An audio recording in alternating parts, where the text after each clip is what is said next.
Hi, everyone. I'm Ethan from Ebisu, and today I'm going to be talking about asset-backed stablecoins and discovering the true cost of borrowing in DeFi. So, preface, something we're all familiar with, there's like three main types of stablecoins: fiat-backed, strategy-backed like Athena, and then asset-backed stablecoins, which are the product of on-chain loans that use tokens as collateral. So we're all familiar with this chart. It kind of shows that stablecoins have found most of their product market fit around being tokenized banknotes. Today, I want to explore the thesis that asset-backed stablecoins are going to rise in volume, similarly to how the M2 money supply has increased as banks do lending on their deposits. Let's double-click on this comparison to the money supply for a second.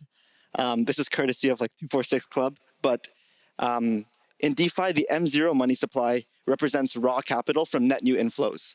So this is fiat to crypto on-ramp and tokenized RWAs. M1 money supply, which is traditionally spendable money, like the money in your checking account. In DeFi, the equivalent is stablecoins and tokenized wrappers, which transmute raw capital into a standardized unit that can be used across protocols.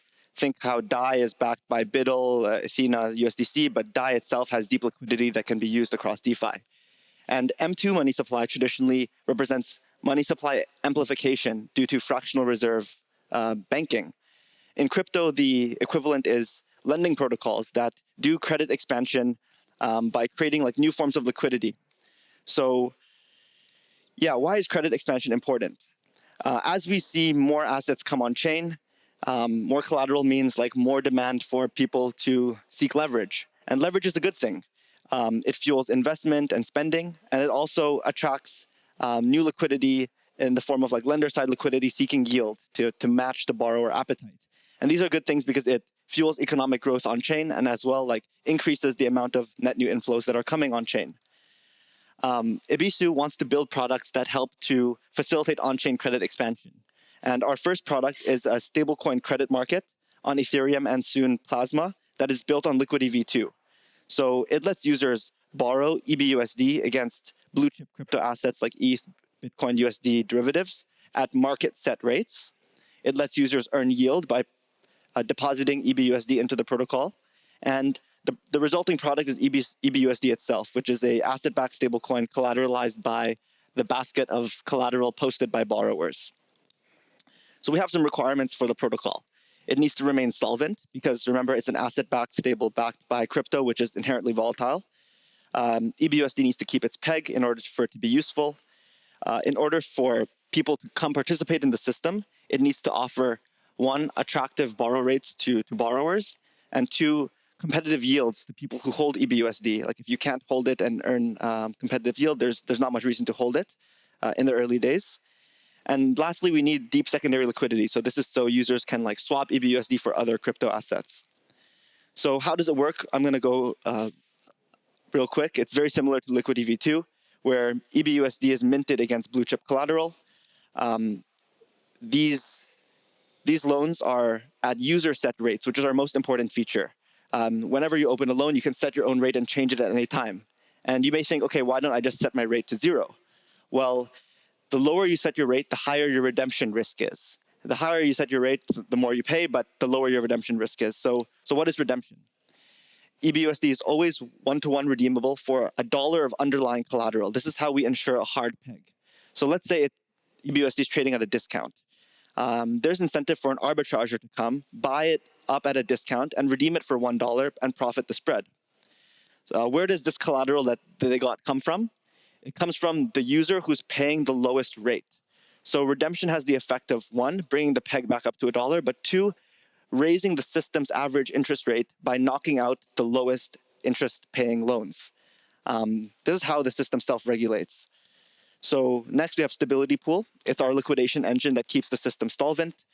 75% of revenue the protocol makes goes towards incentivizing EBUSD deposits in the Stability Pool.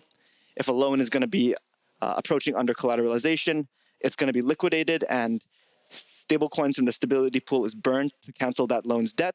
And collateral from that liquidated loan is given to Stability Pool depositors. So if you deposit here, you're earning interest revenue and also liquidation profit. It's the main source of demand for the stablecoin in the early days.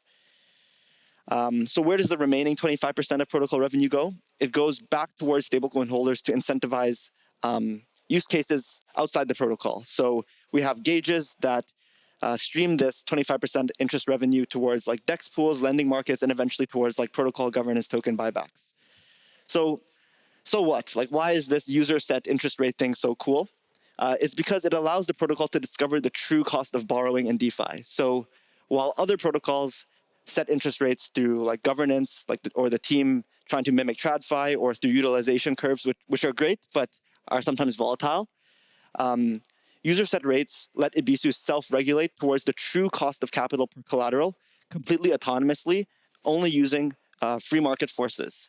So you can think like similar to how prediction market has the ability to predict the future by aggregating market insight, Ebisu and user set rates is able to find like the true interest rate for borrowing dollars against the given collateral. So before I end, I'll like go through a quick example. This example is going to be like highlighting that the system relies on a rate equilibrium between borrowers who are like rate makers, they set what rate they think is fair, and EBUSD holders who are rate takers. They take the rate if they think it's justified in the form of yield that's paid to them by borrowers. So if we look at like on the bottom side, like over here, price decrease, that's like where we're going to start. So let's say everyone sets the rate too low, like relative to the borrowing rate on Aave. EBUSD is going to depeg because one, people are going to be swapping EBUSD to other stablecoins to do a carry trade. And two, because if the rates are low relative to the market, there's not much demand to buy EBUSD for the stability pool. So price decreases, EBUSD depegs, and arbitrageurs come in and buy EBUSD at a discount. They're going to redeem it for $1 of collateral, which pushes the peg back up by contracting the circulating supply. And it also kicks out the lowest interest rate borrowers from the system, so raising the rates further. And if I'm a borrower, I'm going to say, like, oh shit, the rates are, people are getting redeemed. Let me also raise my rates. So this causes the protocol's average rate to further rise. And what happens when rates rise? The amount of interest revenue going to the stability pool also rises. And at a certain point, the yield going to stability pool becomes competitive relative to DeFi. So, okay, people are going to start to buy EBUSD on the open market to now farm this yield. This buy pressure further strengthens the peg. And when the peg is stronger, there's less redemption risk. So borrowers feel comfortable to lower their rates. And like this example exemplifies like the push and pull, how like market forces are constantly adjusting rates towards what is like a true fair cost of capital. So yeah, I want to caveat by saying like this is an experimental system. It's not without risks. But yeah, we're excited to build, and I'm happy to chat more if you guys are wanting to. But yeah, thank you.